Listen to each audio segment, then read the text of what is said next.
access control starts and lives here 90% of the time. 10% of the time you're installing a reader or you're installing a panel. Even if you had a panel 30 years ago and a panel today, it still gets you through the door, right? You had a reader 30 years ago, a reader today, it still gets you through the door. A physical identity and access management solution will lower a customer's costs, will lower a customer's risk, and will increase their compliance. And we'll talk about the customer pain points as a starting point. The first customer pain point is having to manually onboard identities. So what does that look like, right? You have, let's say, an HR department maybe. Maybe you have IT.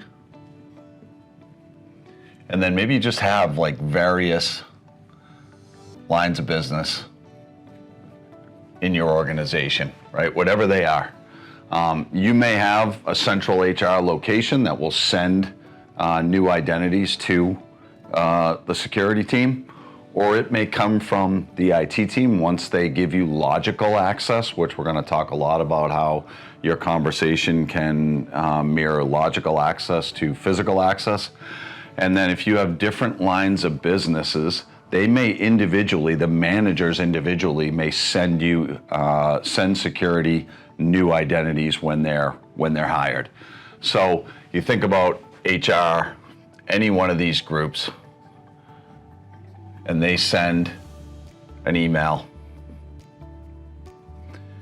When it's HR, sometimes that's every Monday when you have orientation. Orientation's complete, you send a list of your new hires to security, right?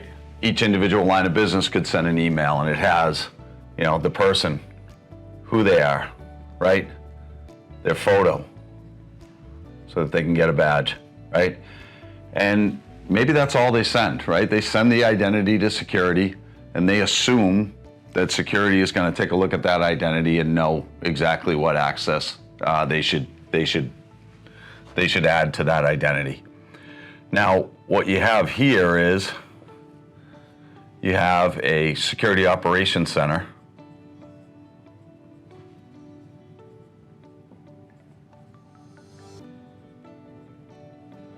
with security personnel who are typically monitoring video, monitoring intrusion,